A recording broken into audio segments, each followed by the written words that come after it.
But we had a network of kids and parents that around our school. We had hundreds of 100 kids in our school.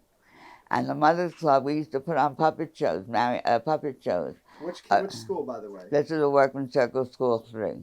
And where is it? Where was that? That was in the Amalgamated Houses. Amalgamated Houses. In the Bronx. In the Bronx. So we had we became very close friends.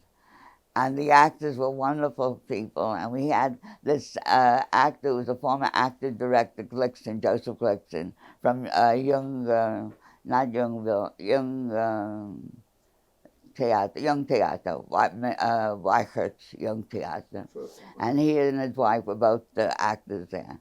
And so the Verwaltung, the executive, came to them and said, would you do something with the Mothers Club? And they put on these plays. And they were very good directors. And we had a dancer, a choreographer.